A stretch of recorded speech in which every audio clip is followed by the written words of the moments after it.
Fala galera do Vlogão da Várzea, hoje a nossa playlist é Top Alguma Coisa. Se você não conhece o canal, se inscreve, já deixa o like, é importante pra gente, já ativa o sininho, comenta o que você quiser comentar e segue o vídeo aí. Hoje a gente vai trazer 5 jogos improváveis que muito provavelmente você não conheça, você não saiba que aconteceu, mas aconteceram, então aqui a gente vai ilustrar. Em quinto lugar, a gente colocou o jogo Boca Juniors e Paysandu pela Libertadores de 2003. O dia era 24 de abril, 47 mil pessoas lotavam o estádio da Bombonera. Boca Juniors, que já era na época de 2003 4 vezes campeão do torneio, vinha a campo com Abondanzieri, Ibarra, Burdiço, Crossa, Clemente Rodrigues, Bataglia, Cassini, Donê, Guilherme Esqueloto, Delgado e Carlitos Teves. E o seu técnico era Carlos Bianchi. Paysandu, por incrível que pareça, tinha feito a terceira melhor campanha da fase de grupos. Vinha com Ronaldo, Rodrigo, Jorginho, Tinho, Luiz Fernando, Sandro, Lequeva, Wanderson, Yarley, Velber e Robson, o Robigol. E o técnico era o Dario Pereira. Até 2003, 2 clubes brasileiros haviam conseguido derrotar o Boca Juniors e a sua apaixonada torcida naquele caldeirão em jogos de Libertadores. Foram o Santos de Pelé, em 1963, e o Cruzeiro,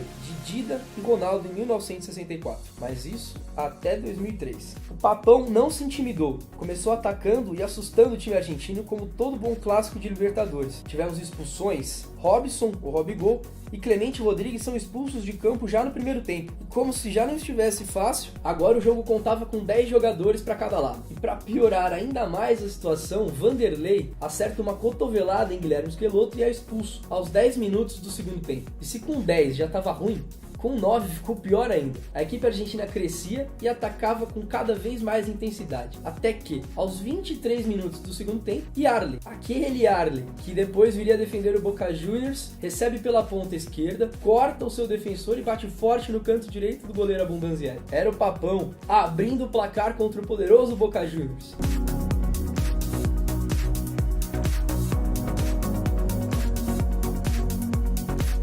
O jogo seguiu com ataque e defesa. Os argentinos não cessavam. A torcida inflamada empurrava os jogadores sonhando pelo menos com um empate no fim do jogo. Mas ele não veio. Paysandu, de Belém do Pará, venceu o gigante argentino. 1-0 para os brasileiros, que infelizmente no jogo da volta perderam de 4-2 em casa e foram eliminados. Porra, velho. Tá de sacanagem, né? Mó sufoco no primeiro jogo pra tomar 4 em casa. Me ajuda aí, né? Em quarto lugar da nossa lista temos um outro jogo improvável. Itália versus Fluminense em um amistoso em 2014. A Itália preparou um amistoso para medir as suas forças e saber se estava realmente preparado para o Mundial. O jogo aconteceu no Estádio da Cidadania em Volta Redonda, no Rio de Janeiro. A Itália jogou como um amistoso, entrando com a maioria dos jogadores reservas, diferente do Fluminense, que foi com força quase que total, não contando, na verdade, com a presença de Fred e Rafael Só. O primeiro tempo foi disputado, terminou 2-2.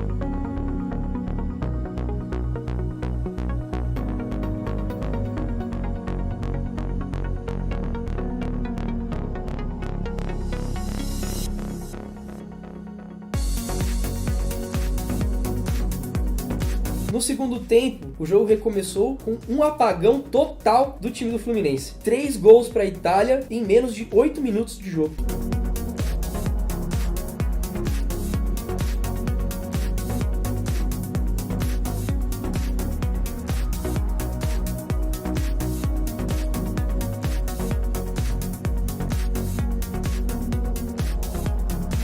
Após os 3 gols marcados, o técnico italiano Cesare Prandelli queria ver como iriam se apresentar os reservas e mandou logo 6 alterações de uma vez, colocando assim os titulares todos para jogar. Daí eu pergunto, se não era para testar o time para a Copa do Mundo, para que colocar os reservas então? Após as 6 alterações, o Flu ainda conseguiu descontar, mas ficou nisso. Itália 5, Fluminense 3. O amistoso marcou um jogo que não valeu de absolutamente nada para ambos os lados, nem para o Fluminense e menos ainda para a Itália, que seria eliminada ainda na fase de grupos. Em terceiro lugar da nossa lista, temos um jogo Comercial e Botafogo de São Paulo. O amistoso Come Fogo do interior de São Paulo. Esse amistoso ele ficou conhecido e ficou famoso porque Samuel Eto'o, camaronês, fez presença e participou do jogo. Seria um clássico do interior de São Paulo num dia comum de um campeonato paulista, mas não era um dia comum. era o dia em que Samuel Eto'o, o craque camaronês, jogaria. Pelos dois times, um tempo de cada lado. A festa foi organizada por Raí, que iniciou no futebol pelo Botafogo de Ribeirão Preto. O jogo não tinha nada de amistoso, as duas equipes são grandes rivais e jogaram com muita pegada. Não decepcionou ninguém que estava assistindo. Nenhum dos times tirava o pé em bola dividida e ninguém desistia de nenhuma jogada. Era um jogo normal, como deve ser o clássico entre dois rivais desse tamanho. O camaronês anotou 3 gols durante o jogo, 2 pelo Botafogo e 1 pelo Comercial. Em segundo lugar da nossa lista, temos Avaí e Jamaica, acreditem. O amistoso em 2008, chamado de Jogo da Paz. A equipe do Avaí de Santa Catarina recebeu na ressacada a seleção jamaicana, em um jogo para conscientizar os torcedores do mundo todo sobre a violência nos estádios, além de arrecadar fundos para organizações beneficentes de Florianópolis. A seleção jamaicana, liderada pelo técnico brasileiro René Simões, fazia preparativo para as eliminatórias da Copa de 2010. O jogo foi bastante truncado. A equipe do Avaí teve dificuldades e só conseguiu abrir o placar no final do primeiro tempo em um pênalti convertido por Rafael Costa. No segundo tempo, o Avaí ficou com um jogador a mais, teve mais controle do jogo e deu o golpe final com o Luiz Fernando, terminando o jogo em Avaí 2, Jamaica 0. Em primeiríssimo lugar, não menos importante, aliás,